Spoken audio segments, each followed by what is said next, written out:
On va passer quelques jours ensemble pour que je vous montre comment j'utilise le Samsung Galaxy S24 dans mon quotidien. On en profitera aussi pour le comparer rapidement au Samsung S23. Et donc dans cette vidéo, on verra ses nouveautés, ses qualités et ses défauts à travers des usages très concrets de la vraie vie. Alors est-ce que le Samsung Galaxy S24 est fait pour toi et tes usages? C'est ce qu'on va voir ensemble.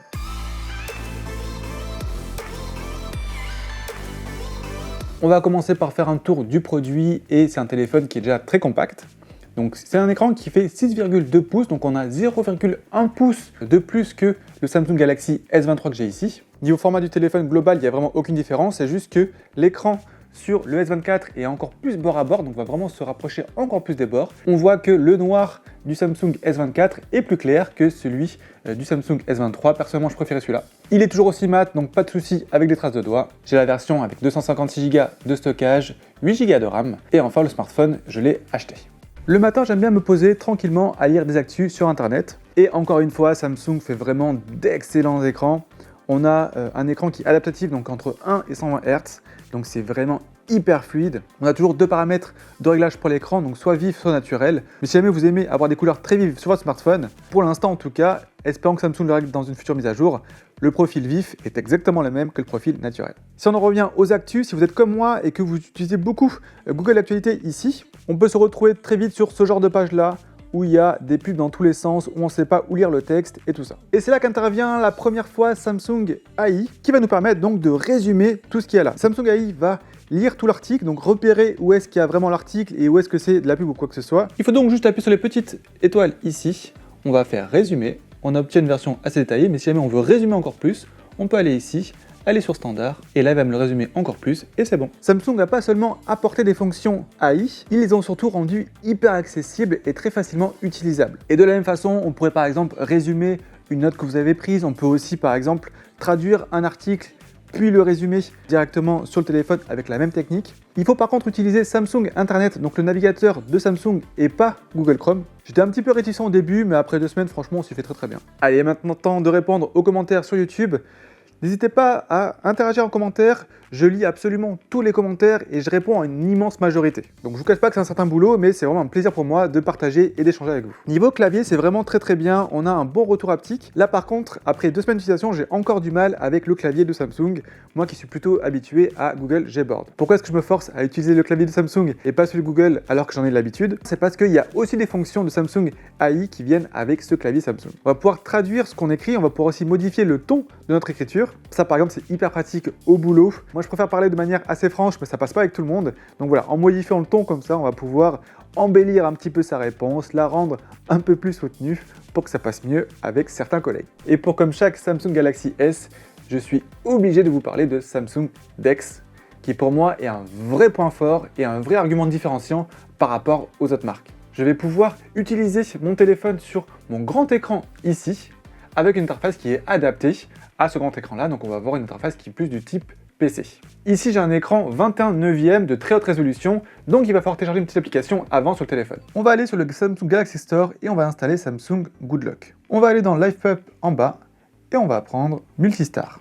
Une fois que c'est installé, on va pouvoir activer les moniteurs en haute résolution pour Samsung DeX. Et donc maintenant que je branché donc en USB-C le téléphone à mon écran ici, hop, grâce à ça je vais pouvoir finir plus confortablement l'écriture de ma vidéo sur les écouteurs de Danone Pearl Pro. Tiens d'ailleurs je l'ai connecté pour écouter de la musique avec le téléphone. Moi j'écris sur Notion et comme vous pouvez le voir c'est vraiment une interface de type PC parce que j'ai plusieurs fenêtres qui flottent comme ça. Je vais pouvoir aussi agrandir ici, passer en plein écran, j'ai toutes mes notifications ici, j'ai mes applications qui sont ici. Pour travailler c'est vraiment super, on va pouvoir faire l'essentiel des tâches qu'on aurait pour de la bureautique, pour du mail, pour bien sûr d'internet et ici là pour l'écriture. Voilà, vraiment pas besoin d'avoir un PC pour ces tâches-là, et Samsung DeX suffit largement. Mais ce qui est fou, c'est que le téléphone reste encore utilisable complètement. Par exemple, je pourrais très bien lancer une vidéo YouTube ici, tout en travaillant, et l'inverse aussi, et ainsi de suite. Bon allez, assez parlé, cette vidéo va pas s'écrire toute seule, donc c'est parti.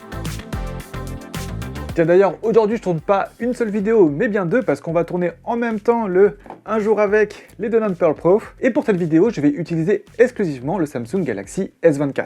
Et donc j'en profitais pour me filmer en même temps que j'écris ici. Donc ce qu'on va faire, c'est qu'on va lancer l'application caméra depuis Samsung DeX. Alors déjà, il y a 2 trucs qui sont hyper importants. Un truc qui est excellent, l'autre truc qui est un petit peu moins bien, mais ça peut se régler. Premier truc qui est excellent, c'est la balance des blancs qui a été faite ici. En fait, il faut savoir que là, sur cette image-là, c'est hyper compliqué pour la caméra parce que j'ai une source ici, donc mes LED qui sont là, qui sont bien orange, j'ai un mur qui est bleu foncé, donc très très froid, et donc c'est très souvent que les caméras ont du mal à faire la balance des blancs. Dans ce cas-là, la balance des blancs est en automatique, et comme vous pouvez le voir, ça fonctionne vraiment très très bien. Ce truc qu'on pourrait leur reprocher, c'est au niveau des teintes de la peau, elles sont un petit peu plus claires qu'elles ne devraient l'être. Sinon, au niveau des couleurs, on voit que c'est un petit peu flashy, mais bon, Samsung a vraiment déjà fait bien pire que ça. Donc en tout cas, ce que je vois là, ça me plaît, ça me va très très bien pour une vidéo YouTube. Je remets un petit peu de musique et je repasse sur mon écriture.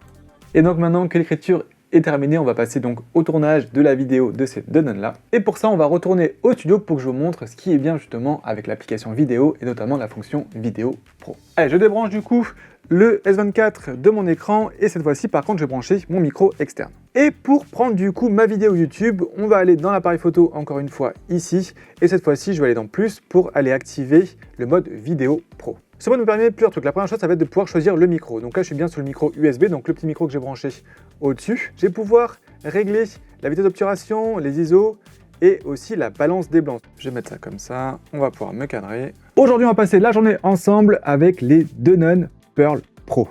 C'est des écouteurs que vous avez été nombreux à me demander en commentaire. Plus intensif et pour tester vraiment le maintien. Donc on se retrouve tout de suite dehors en condition de course. Et on se retrouve au parc pour courir. Donc là je suis en 4K 30 images par seconde à ultra grand angle et en mode automatique. Et donc là on a un bon aperçu de ce que ça donne la stabilisation directement en courant. Donc là j'ai le téléphone à bout de bras avec ultra grand angle ici. Et vous voyez, ça c'est vraiment hyper pratique pour moi. C'est juste un tout petit téléphone à prendre avec moi pour courir. Je peux me filmer ici.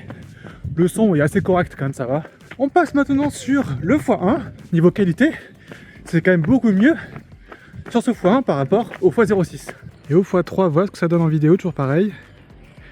Je sais pas si vous arrivez à voir le petit écureuil qui est au milieu de l'image. Voilà, pour vous donner une idée, si je repasse à ultra grand angle, je suis là moi. Alors maintenant tester l'autofocus, donc là je suis sur un plan très très près. À l'arrière. Je repasse ici. Bon, ce que j'aime bien, c'est comme vous le voir, c'est que c'est quand même assez doux, donc c'est progressif. Et ça pompe pas du tout. Donc niveau autofocus, en tout cas sur ce test là, c'est plutôt pas mal. Et là je suis toujours en 4K, en 30 images par seconde. Bon allez, on rentre à la maison. Il est temps de prendre une douche. Et la douche se fait bien sûr en musique. Le S24 dispose de haut-parleurs stéréo d'assez bonne qualité, même si ça manque un petit peu de basse. Malheureusement, le haut-parleur du bas est un peu plus puissant que celui du haut, et ça s'entend. Bon, pour écouter de la musique dans la salle de bain, ça le fait très très bien. Autre chose très importante ici, c'est le fait qu'il soit IP68. Donc aucun souci s'il est éclaboussé pendant que je me douche. Pour faire à manger, je lance un petit stream, et avec le bruit de la hotte, je préfère mettre mes écouteurs. Et là, c'est le premier usage pour lequel je me dis que 6,2 pouces pour un écran, bah c'est pas si grand. Et le reste de la journée, j'ai continué le tournage, cette fois-ci en dehors du studio, et j'ai utilisé la Samsung Galaxy Watch 6 pour lancer les enregistrements et être sûr que je sois bien dans le cadre de la caméra. Allez, on se retrouve le lendemain, et aujourd'hui on va parler de gaming. Le modèle européen du S24 est équipé d'un processeur Exynos 2400 et non pas le processeur Snapdragon 8 génération 3 comme on peut l'avoir en Amérique et en Asie. Et sachant que ces processeurs Exynos ont souvent mauvaise réputation, j'avais hâte de tester ça. Je l'ai essayé avec plusieurs jeux différents, en cloud gaming, pas de souci avec le Xbox Game Pass, bon, c'est un usage qui est assez léger donc pas de problème. Sur Call of Duty, avec tous les graphismes à fond, les FPS à fond et tout ça, vraiment aucun souci, le téléphone tourne sans problème. Et j'ai fait la même chose sur Genshin Impact, malgré le message d'alerte qui me disait que c'était trop, j'ai quand même continué en mettant tous les graphismes à fond, les FPS à 60 FPS, et là aussi le jeu a très bien tourné. Bon par contre, après 20 minutes de jeu, oui, là, clairement, le téléphone a commencé à chauffer un petit peu, mais c'était pas non plus brûlant. Et surtout, pendant ce temps-là, la batterie n'a pas fondu. Ce processeur Exynos 2400, même s'il est un petit peu inférieur au processeur Snapdragon 8 Gen 3, c'est pas non plus aussi délirant comme différence par rapport à ce qu'on a eu par exemple sur les S22. Et comparé aux performances qu'on avait sur le Samsung Galaxy S23, je trouve qu'elles sont un petit peu meilleures ici, en particulier pour ce qui est de l'efficience. Donc l'autonomie du S24 va descendre moins vite que celle du S23. Allez, c'est le week-end et il pleut pas, donc on va aller se balader pour prendre quelques photos et commenter ça. Le Samsung Galaxy S24 est équipé de 3 capteurs à l'arrière, donc on a un x06, un x1 et un x3. L'ultra grand angle donne des clichés qui sont plutôt sympas. on voit qu'on a des couleurs qui sont réalistes et du détail, même dans les coins de l'image. C'est bien sûr avec le x1 qu'on aura les meilleurs clichés, avec la meilleure dynamique, mais comme vous pouvez le voir, et c'est le cas aussi sur le x3, j'aurais tendance à dire que les images sont un petit peu trop éclairées, comme si la luminosité était boostée un peu trop. Quand on met les 3 images côte à côte, on voit aussi que les couleurs ne sont pas les mêmes en fonction des 3 capteurs. Regardez par exemple le rouge de ma doudoune. J'ai aussi emmené avec moi un autre excellent téléphone compact pour prendre des photos, le Pixel 8, et on va comparer tout de suite l'ultra grand angle et le grand angle, vu que le Pixel 8 n'a pas de téléobjectif. On peut voir ici que le traitement du S24 est beaucoup plus agressif que celui du Pixel 8. L'image de Samsung est beaucoup plus saturée, on a beaucoup plus de netteté artificielle, alors qu'on est un petit peu plus neutre, même si c'est travaillé sur le Pixel. Sur le x1, on voit que l'image du Samsung est trop éclairée, c'est beaucoup mieux sur celle du Pixel. Et le traitement général de la photo, je préfère aussi celle du Pixel, qui va mieux mettre en avant le sujet. Allez, rapidement, il faut que je vous montre un petit peu les éditions qu'on peut faire avec Samsung AI. C'est un petit peu d'ailleurs ce qu'on avait aussi sur le Pixel 8 ici. Donc je vais modifier, je vais aller sur les petites étoiles ici. Et là, je vais pouvoir sélectionner des endroits. Donc là, par exemple, je me suis sélectionné à moi. Et je vais pouvoir, par exemple, me rendre plus petit ici. Hop. On va mettre à peu près à la taille de mon chat. Et là, automatiquement, dès que je vais faire générer, il va lui-même régénérer ce qui va normalement ici. Donc je fais générer. Et c'est comme ça, du coup, qu'on passe de ça à ça. Et donc là, il m'a bien régénéré un peu ici le tronc d'arbre. Il m'a régénéré ici aussi le buisson. Et on va voir le petit filigrane ici dans le coin pour nous dire que la photo a bien été générée avec de l'AI. En ce moment, je suis en train de préparer un voyage à Séville et j'ai remarqué que l'IA de Samsung pouvait bien nous aider pour ce genre d'usage-là. Avant d'aller voir une ville, j'aime bien aller sur Instagram pour voir les photos qui ont été prises dans cette ville-là, dans le but forcément de prendre des belles photos, mais aussi pourquoi pas de découvrir des endroits qui sont pas dans les guides touristiques. Et donc par exemple, je peux tomber sur ce genre de photos-là. Sauf que moi, je suis jamais allé à Séville et je sais pas où c'est. Et bien c'est là que l'intelligence artificielle va m'aider. Tout ce que je vais faire, c'est rester appuyé sur le bouton Home ici. Je vais entourer ma photo. Et là, automatiquement, Google va me dire où est-ce que la photo a été prise. Donc là, par exemple, c'est la place d'Espagne. Allez, un monument un petit peu plus compliqué ici. Hop. Pareil, on va faire ça. On va entourer la photo. Et on est bien aux archives générales des Indes. Cette fonction-là, elle existe sur tous les mobiles, c'est Google Lens, il y a une application qui dispose, mais vu que là, elle est très bien intégrée, ça fait que je l'utilise vraiment beaucoup plus souvent, alors qu'avant, je l'utilisais quasiment jamais. Autre point super de Samsung AI, c'est tout ce qui va être autour de la traduction. Donc je vous l'ai déjà dit, on va pouvoir bien sûr traduire des textes et tout ça, et on peut même traduire en direct un appel. Bon ça par contre, j'ai vu plein de démos qui sont hyper prometteuses, mais quand moi je l'ai utilisé, j'ai eu droit à un raccrochage direct. Bonjour, je voudrais réserver une table pour 4 personnes, s'il vous plaît, pour le 20 mai. Hola, esta llamada se está traduciendo y subtitulando de forma simultánea. Hola, me gustaría reservar su para 4 personas si es. En fait, je pense que les gens sont pas encore habitués au fait qu'il y a un robot qui leur parle de suite pour leur dire que la conversation va être traduite en temps réel, tout ça. Donc voilà, je l'ai essayé 2-3 fois sur des restaurants, malheureusement ça a raccroché direct. La fonction a l'air vraiment incroyable, mais à l'usage pour l'instant, on n'est pas encore habitué à ça, donc je sais pas vous, mais moi dès que j'entends une boîte vocale, j'écoute même pas ce qu'elle me dit, je raccroche direct. Et nous voici sur les quais de Bordeaux de nuit pour tester la photo et la vidéo. En photo, j'ai des résultats qui sont vraiment très différents en fonction des 3 capteurs. À l'ultra grand angle, je vais avoir quelque chose de très lissé, très pauvre en détail, mais ceci limite pas mal le bruit. Avec le x1, c'est là où j'aurai les meilleurs résultats, on aura à la fois des clichés qui sont riches en détails et en même temps pas trop de bruit, pour peu que la scène soit relativement un petit peu quand même éclairée. Au x3 par contre, peu importe le type de scène, à chaque fois j'ai eu énormément de bruit, ce qui rend les photos très peu utilisables.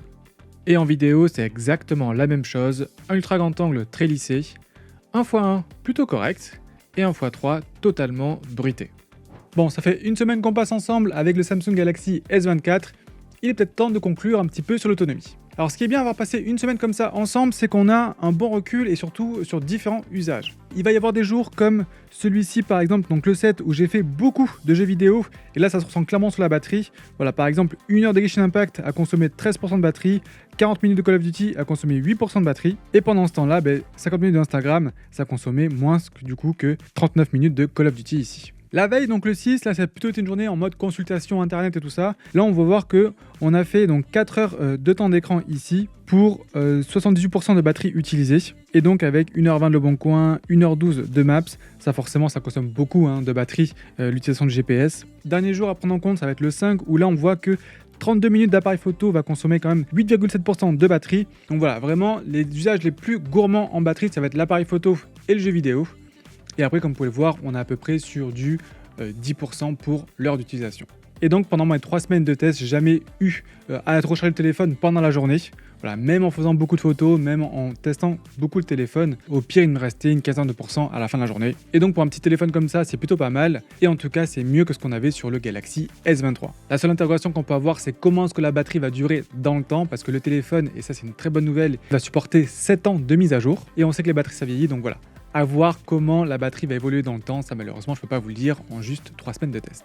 Mais du coup, est-ce que le Samsung Galaxy S24 est fait pour toi? Il sera vraiment parfait pour toi si tu cherches un excellent mobile compact pour travailler. Tu l'as vu, entre toutes les fonctions offertes par Samsung AI, mais aussi tout ce qui est lié à Samsung DeX, c'est vraiment un super téléphone pour bosser. Il sera aussi parfait pour toi si tu cherches un téléphone que tu peux garder longtemps. Avoir un téléphone aussi haut de gamme et surtout avoir un téléphone qui sera supporté pendant 7 ans de mise à jour, c'est forcément un téléphone qui aura une plus longue durée de vie. Reste à savoir comment la batterie va évoluer. Il sera aussi parfait pour toi si tu cherches un téléphone compact qui prend de bonnes vidéos. La vidéo, c'est souvent l'élément faible qu'on va avoir sur ces modèles compacts. Et comme vous avez pu le voir, aussi bien en vidéo d'extérieur qu'en vidéo intérieure, où je l'ai beaucoup utilisé, notamment j'ai fait intégralement ma vidéo, qui est d'ailleurs disponible si vous voulez la voir sur le Donut Pearl Pro avec. Vraiment, c'est un téléphone avec lequel je pourrais tourner mes vidéos YouTube sans trop de soucis. Alors certes, on n'a pas le rendu de ma caméra à 3000 € que j'ai devant moi, mais comme vous avez pu le voir, ça fonctionne déjà très très bien. Par contre, je te déconseille si jamais tu veux absolument le meilleur téléphone compact en photo. Là, j'ai plutôt te conseiller le Pixel 8 qui pour moi est quand même un cran au-dessus, en particulier pour tout ce qui va être le traitement des photos, qui est pour moi un petit peu poussé et un petit peu plus réussi en tout cas sur le Pixel 8. Je vais aussi te déconseiller si jamais tu cherches le meilleur rapport qualité-prix possible dans le haut de gamme. Là, c'est vrai qu'on n'a quand même pas beaucoup de différence par rapport au S23. On a un petit peu d'autonomie en plus, on a les mises à jour qui seront supportées plus longtemps en plus. Mais voilà, tout ce qui est Samsung AI par exemple, ça va arriver sur le S23. Et niveau photo et vidéo, c'est déjà très bien sur le S23. Là, c'est un poil mieux de nuit. Mais voilà, j'ai pas non plus trouvé des exemples hyper frappants à vous montrer. Mais en tout cas, c'est le Samsung S23 et 100 € moins cher que celui-ci. Prenez plutôt le S23, ce sera un meilleur rapport qualité-prix. Toujours est-il que j'ai adoré avoir ce téléphone dans la poche pendant 3 semaines. C'est un excellent smartphone que je peux que vous recommander si jamais il correspond à vos besoins. Si jamais il vous reste des questions, n'hésitez pas à les poser en commentaire, j'y répondrai avec grand plaisir. Pensez à mettre un petit pouce vers le haut si la vidéo vous a plu et vous a aidé, ça motive vraiment. Et nous on se retrouve très vite en live ou en vidéo.